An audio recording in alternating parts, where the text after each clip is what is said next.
Assalamualaikum warahmatullahi wabarakatuh. Salam dan bahagia. Perkenalkan, nama saya Maulana Khalid Rifani, SSI MSc. Saya adalah dosen program studi pendidikan biologi Fakultas Keguruan dan Ilmu Pendidikan Universitas Lambung Mangkurat. Pada kesempatan ini, saya akan menyampaikan pernyataan diri dosen dalam unjuk kerja Tridharma Perguruan Tinggi atau PDD UKT PT bidang pengajaran pada salah satu mata kuliah yang saya ampu, yaitu morfologi tumbuhan.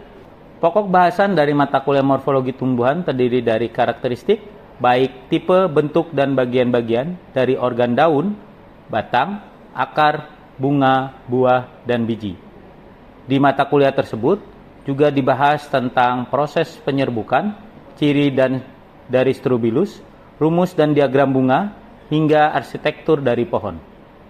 Interaksi yang dilakukan pada mata kuliah morfologi tumbuhan itu didasarkan pada pendekatan utama yang kami terapkan dalam perkuliahan morfologi tumbuhan ini, yaitu pendekatan project based learning yang terintegrasi dengan problem based learning, dan kami juga menerapkan case based learning yang terintegrasi dengan struktur learning dan social learning. Pendekatan-pendekatan ini dirancang untuk mengembangkan kompetensi inti mahasiswa dalam melakukan penyelidikan atau investigasi fenomena-fenomena di lingkungan, khususnya pada morfologi tumbuhan, dan menganalisis secara kritis melalui tahapan yang terstruktur, baik itu merumuskan pertanyaan, mendesain penyelidikan, menginterpretasikan data, dan membangun argumen berbasis bukti. Mahasiswa tentu saja tidak hanya akan memahami konsep, tapi juga pasti didukung dengan materi yang disajikan langsung di kelas dan pada kegiatan praktikum. Kami berusaha untuk memandu eksplorasi secara mandiri ini untuk memperkaya mahasiswa, baik melalui buku referensi maupun bahan-bahan praktikum. Interaksi pembelajaran pada mata kuliah morfologi tumbuhan berbentuk diskusi terstruktur, di mana fungsinya adalah untuk mengasah kemampuan analisis dan bukti sintesis informasi. Kemudian sesi tanya jawab kritis guna melatih argumentasi dari mahasiswa. Kemudian ada juga kegiatan simulasi analisis studi berdasarkan kasus-kasus nyata yang berada di sekitar mahasiswa. Seluruh alur belajar ini dioptimalkan melalui integrasi LMS, OLM melalui Simari. Platform ini tentu saja tidak hanya menyediakan akses fleksibel terhadap sumber belajar, baik itu video, bahan ajar, tetapi juga menjadi penghubung antara teknologi dan lingkungan. Learning Management System atau LMS di Simari juga menjadi ruang kolaborasi untuk mengumpulkan temuan investigasi mahasiswa, menjadi forum diskusi dan tanya jawab dari mahasiswa dan dosen ataupun teman sejawatnya, dan menjadi repositori umpan balik terhadap rancangan solusi pembelajaran baik di kelas maupun di praktikum. Melalui sinergi pendekatan, materi, interaksi, dan teknologi ini, mahasiswa secara progresif mengembangkan kompetensi ganda sebagai investigator ilmiah yang cermat dan sebagai calon pendidik yang mampu mentransformasikan temuan inquiry menjadi strategi pembelajaran biologis yang relevan, kritis, dan berbasis bukti. Di akhir, saya melakukan penilaian berdasarkan RPS dan kontrak perkuliahan yang sudah kami sepakati dengan mahasiswa saat pertemuan awal. Mata kuliah morfologi tumbuhan termasuk dalam rumpun mata kuliah botani dengan bobot 3 SKS, terdiri dari teori 2 SKS dan praktikum 1 SKS. Mata kuliah ini berada di semester 2 sebagai dasar mata kuliah botani lainnya, dan syarat pengambilan mata kuliah ini adalah mata kuliah biologi umum. Capaian pembacaan lulusan CPL Prodi pada mata kuliah ini adalah 1. Mahasiswa mampu memiliki kemampuan mengimplementasikan sikap religius dalam memecahkan permasalahan di lingkungan kerja yang kreatif, teliti, disiplin, bertanggung jawab, adaptif, dan mandiri. Selanjutnya adalah mahasiswa mampu menguasai bidang keilmuan yang meliputi konsep teoritis biologi, pengelolaan laboratorium, dan prinsip serta aplikatif statistik untuk penelitian di bidang biologi. Pada mata kuliah morfologi tumbuhan, mahasiswa akan mempelajari tentang konsep dasar morfologi Tracheophyta, bentuk-bentuk tubuh tumbuhan, bentuk-bentuk vegetatif dari tumbuhan, baik akar, batang, dan daun, bentuk-bentuk reproduktif dari tumbuhan, baik bunga, buah, dan biji, dengan berbagai bentuk modifikasi dan fungsinya bagi kehidupan tumbuhan. Di dalam mata kuliah ini juga terdapat materi tentang arsitektur pohon, diagram dan bagan daun, rumus dan diagram bunga, serta bagaimana karakter, lembaga, kecambah, dan tipe kecambahan, sampai bagaimana cara mendeskripsikan suatu tumbuhan, serta pembuatan herbarium. Terdapat 4 capaian pembelajaran mata kuliah pada morfologi tumbuhan. Pertama adalah mahasiswa mampu menelaah tentang fungsi dan karakteristik dari organ utama pada tumbuhan seperti akar, batang, daun, bunga, buah, biji, hingga pada lembaga dan kecambah. Selanjutnya, nomor 2, mahasiswa mampu membuat bagan dan diagram duduk, daun, serta bunga. Yang ketiga, mahasiswa mampu menelaah ciri dari strobelus pada tumbuhan Gymnospermae dan modifikasinya. Yang keempat, mahasiswa mampu menelaah tentang proses penyerbukan dan pembuahan ganda pada Magnoliophyta. Berikut sub CPMK dari mata kuliah morfologi tumbuhan. Penilaian perkuliahan pada mata kuliah morfologi tumbuhan dirancang untuk mengukur pemahaman mahasiswa secara holistik terhadap materi, partisipasi aktif, serta kemampuan dalam menerapkan konsep yang telah dipelajari. Bobot penilaian akan didistribusikan ke dalam beberapa komponen utama sebagai berikut. Yang pertama adalah tugas dan proyek individu atau kelompok sebesar 30%. Tugas dan proyek ini terdiri dari tugas mandiri, proyek atau studi kasus, yang mana menitik beratkan pada penugasan yang mendalam berupa analisis kasus, rancangan proyek, atau penelitian mini terkait dengan morfologi tumbuhan. Evaluasi yang kedua adalah ujian tengah semester atau UTS dengan bobot 30%. Pada evaluasi komprehensif ini dilakukan evaluasi terhadap pemahaman mahasiswa atas materi yang telah disampaikan pada paruh pertama perkuliahan. Bentuk ujiannya dapat berupa esai, pilihan ganda, studi kasus, atau problem solving. Evaluasi yang ketiga adalah ujian akhir semester atau UAS dengan bobot 40%, di mana evaluasi ini untuk melihat secara komprehensif atas seluruh materi perkuliahan dari awal hingga akhir. Penekanannya akan diberikan pada materi paruh kedua, namun tetap mengintegrasikan konsep pada paruh pertama. Bentuk ujian dapat serupa dengan UTS atau disesuaikan dengan tujuan pembelajaran. Baik, selanjutnya saya akan menampilkan video pembelajaran morfologi tumbuhan. Oke, assalamualaikum warahmatullahi wabarakatuh. Waalaikumsalam warahmatullahi wabarakatuh. Apa kabar semuanya? Alhamdulillah baik. Baik, kita ketemu lagi ya minggu ini di mata kuliah yang sama. Pasti kita harus belajar gitu. Kita harus belajar serumit apa itu dan bagaimana, karena manusia itu berpikir untuk hidup dan hidup untuk berpikir. Nah, untuk itu maka kita berdoa dulu sebelum kita memulai mata kuliah ini. Berdoa saya persilahkan sesuai dengan keyakinan dan agama masing-masing. Berdoa dimulai.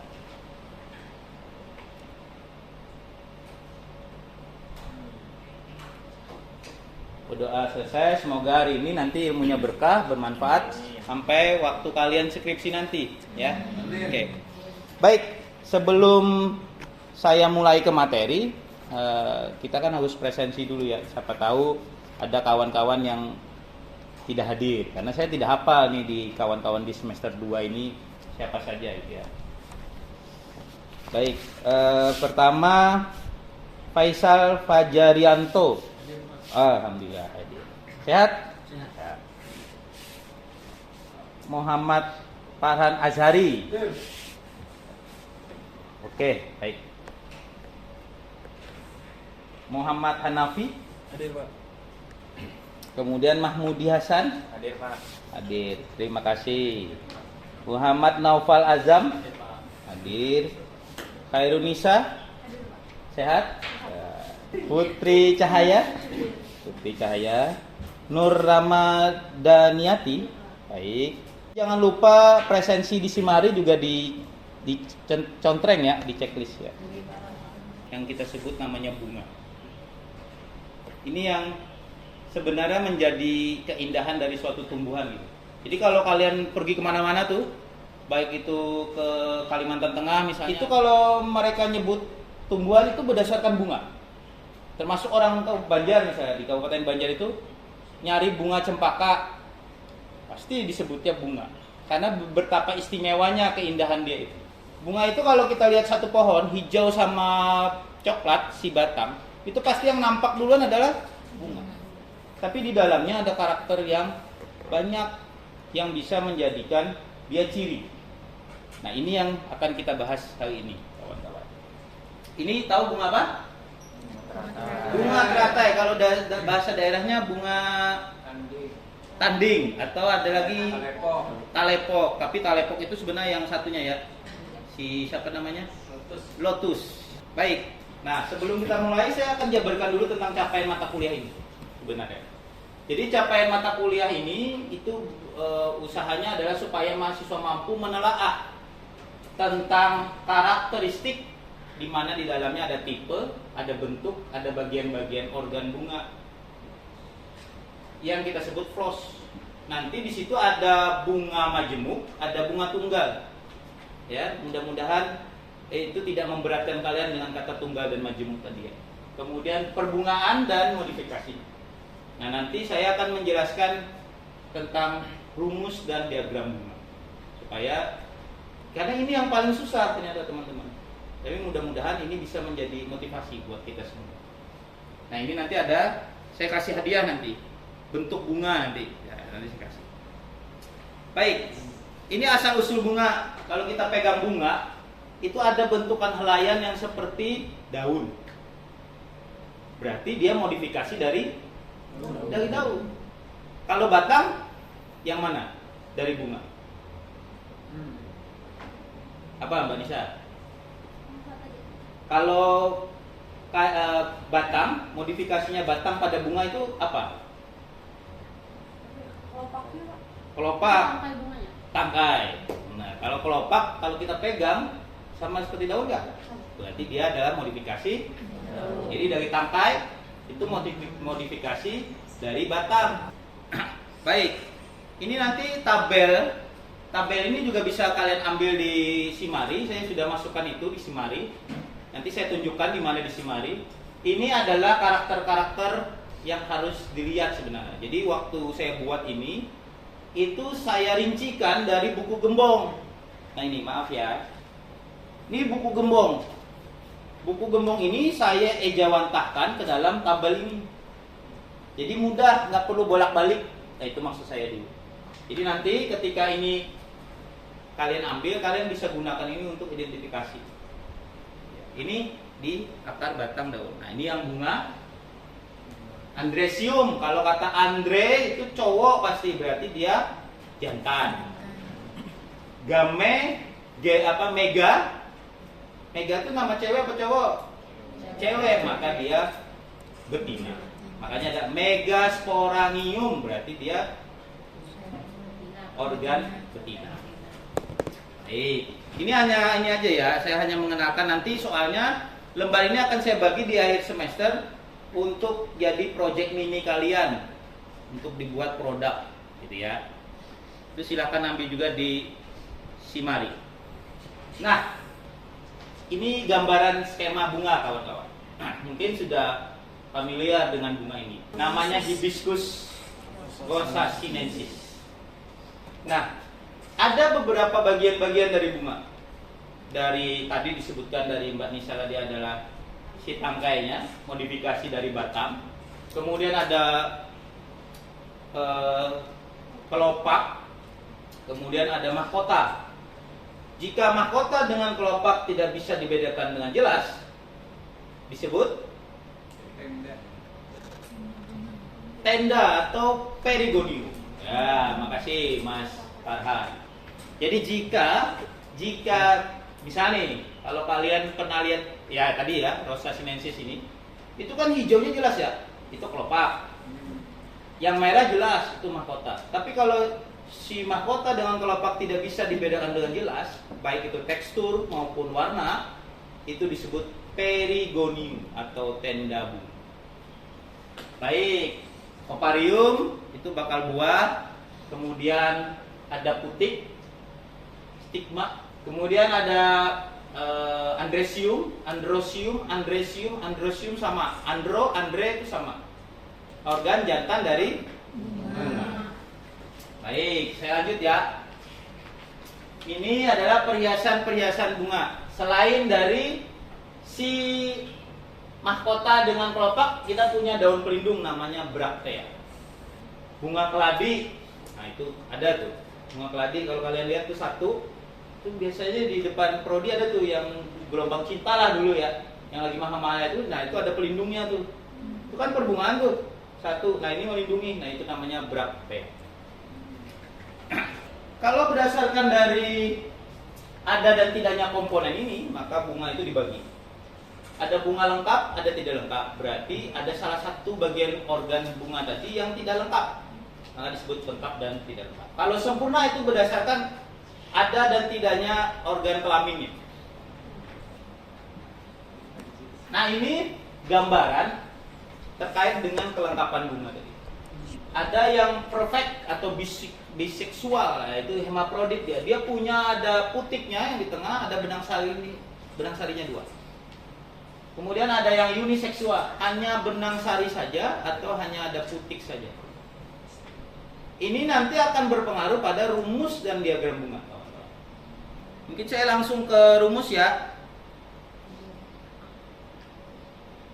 Nah, ini penting nih di rumus.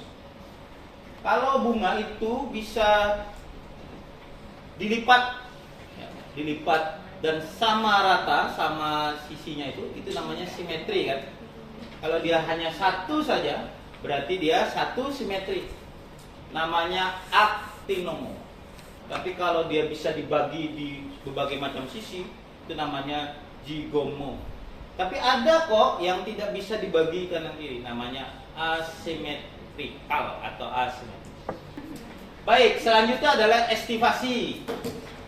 Jadi setiap bagian-bagian bunga helaian itu, baik itu kelopak, baik itu mahkota, itu ada estivasinya. Ada tata letaknya. Nah, paling gampang gitu deh. Mau lihat kayak gini nih pada saat kuncup. Kalau saat mekar itu sudah kebuka, percuma. Jadi kalau mau lihat tata letak ini, kalau mau tata letak ini nih kelopak ya. Kalau saya bergambar mahkota kan gampang nih, kalau lihat kalau sudah buka pun kelihatan. Tapi tata letak ini sangat susah. Kalau dilihat dari harus dari kuncup. Baik, nanti saya lanjut lagi ya. Ini venasi sekarang. Tadi estivasi namanya, ini venasi. Kalau venasi itu bentukan dari tata letak daun dalam kuncup dalam pelipatannya. Kalau estivasi tadi saat terbuka, ada saat ini nah. Jadi kalau estivasi itu ini bentukan ini namanya estivasi, tapi tata letak ini tadi namanya venasi. Quinquncialis. Itu ada yang di dalam, paling dalam satu, paling luar dua. Ya, oke ya. Pak, ini berlaku nggak untuk mahkota? Mahkota kelopak berlaku. Mahkota kelopak berlaku. Cochlearis, ini juga unik cochlearis. Cochlearis itu nanti ada dua kawan-kawan. Ini nggak kejabar di sini. Ini yang kalau cochlearis itu dia punya bendera, ada yang meluk di dalamnya. Nanti kalau yang luar dengan dalam bersebelahan, nanti dibagi. Ada cochlearis distal, kalau kalian pernah dengar, dan cochlearis piscina. Nanti bisa dibaca, semua sudah masuk Simari ya. Saya tunjukin Simarinya ya kawan-kawan, nanti bisa downloadnya di situ ya. Nah, ini nanti tugas-tugas pada saat saya berikan tugas terkait dengan bunga nanti juga dikumpulkan di Simari. Ya, ini Simari. Bisa dibuka. Oke, nah nanti ini bisa di-download nih kawan-kawan, ada lembar kerja mahasiswanya terkait dengan diagram dan rumus bunga. Nanti silakan ngambil dari situ. Baik, di rumus bunga itu punya simbol kawan-kawan. Ada simbol CA, tapi ada juga kadang menulisnya C saja, atau ada juga menyebutkan orang K saja. Nah itu ada. Jadi ada CA. CA itu dari kata calyx atau kelopak. Orang Indonesia nggak suka dengan bahasa itu karena bagus Indonesia dong, maka disebutnya K. Terus Corolla. COVID itu kan bentuknya ada yang seperti Corolla ya, mahkotanya gitu ya. Corolla CO.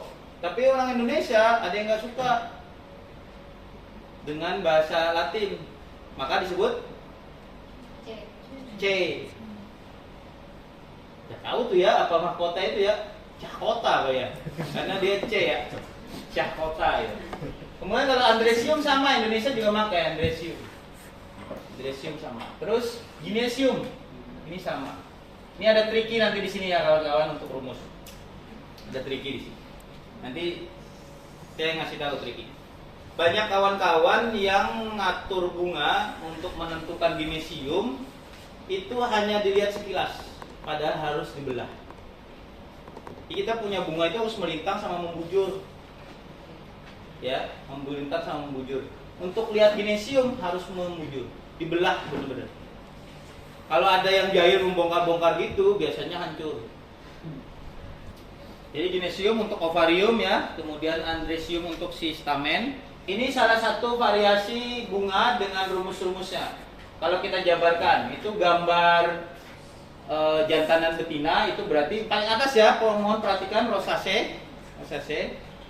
Itu jantan dan betina, itu hemaprodit, CA-nya 5, kelopaknya, CO-nya 5, andresiumnya tak terhingga, ginesiumnya 1 sampai 5, karena dia nyebut rosacea, ya berarti bisa jadi famili itu anggotanya ada yang 1, ada yang 5. Kemudian ginesium yang paling atas lagi balik 1 sampai tak terhingga, ada juga ginesiumnya 1 sampai 5, ada juga ginesium 2 sampai 5. Posisi garis yang di bawah itu tadi yang saya sebutkan. Jadi kalau dia itu posisi bakal buahnya itu di bawah, ini di bawah nih, maka dia di atas. Kalau bakal buah kayak putri apa nama tadi, bangsa patu di atas, berarti dia di atas. Jumlahnya gimana? Jumlahnya harus dibelah, tadi belahnya gini, sekarang yang gini. Tapi di bakal buah jangan salah belah. Untuk apa fungsinya? Untuk ngitung berapa jumlahnya, 5 kah, 2 kah, ruangnya. Nanti dia. Nanti kalau dibelah, ini tuh dibelah nih, kita anggap belahannya kayak gini ya. Ini ada ruang nih. Nah kalau ruangnya itu 3, maka G3. Posisinya atas bawah itu dari membujur. Ini yang melintang. Ini ada bunga. Saya beri keistimewaan memilih dulu ya. Nah, paling mana ya? Itu kan, memilih yang mana ya? Cangkring atau kembang merah? Nanti dikerjakan dengan belakang ya. Karena ini rumahnya terbatas. Yang mana? Yang mana ya? Merah. Mana? Mau yang mana? Yang mana? Dadap. Oke. Nanti ini yang kembang merahnya. Nanti bisa kalian sama-sama ya. Ini ada loop sama jarum, kawan-kawan. Nah, ini silakan. Ingat pesan tadi, mulailah dari kuncup, jangan mulai dari mekar. Boleh nggak Pak dari mekar? Boleh. Tapi dia tidak sampai melihat estimasi kalau mekar itu. Paling lihat jumlah. Kalau mekar itu hanya lihat jumlah. Boleh di sampingnya ya, di atasnya atau di sampingnya biar kita tahu mana ini. Itu Kalau dia tidak mekar, dia hanya bisa lihat jumlah. Hanya bisa lihat jumlah.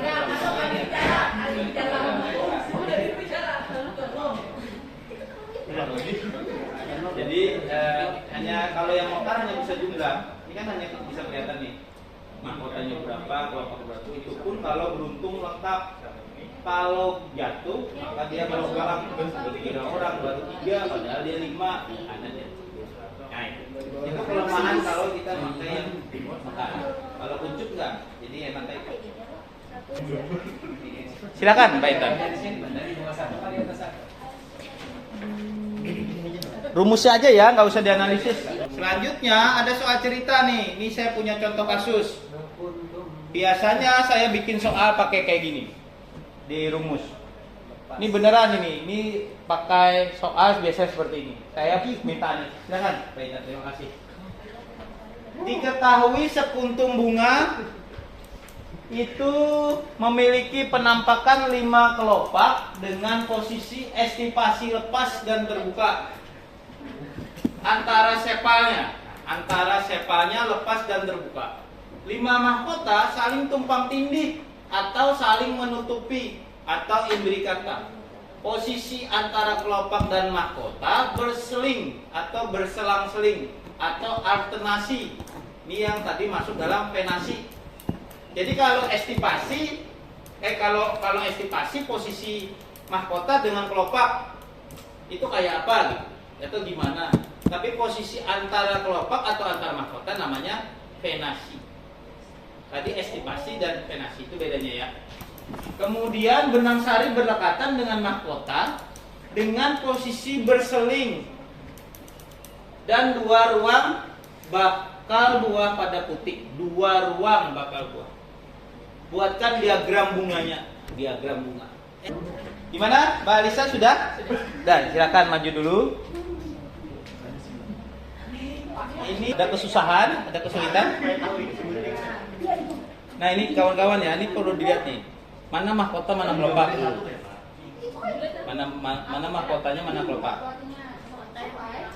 Ah, yang ini pegang. Beda nggak teksturnya? Keras mana? Ini bisa dibedakan dengan jelas. Kalau nggak bisa dibedakan namanya perigonium atau tenda bunga. Oke. Ini kalau mau lihat jumlahnya, lihat ujungnya. Kan ada ujungnya loh. Berapa jumlahnya? Berapa jumlahnya?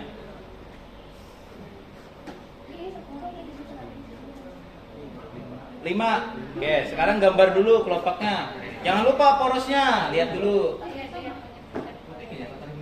Nah, gambar dulu Mas Faisal. Mas Faisal gambar kelopak 5 katanya. Berlekatan apa tidak? Berlekatan. Gimana gambar berlekatan? Nanti lanjutin teman yang lain menggambar. Jelek nggak apa-apa, yang penting kita punya dulu diagramnya. Oke, kawan-kawan, sudah dulu ya.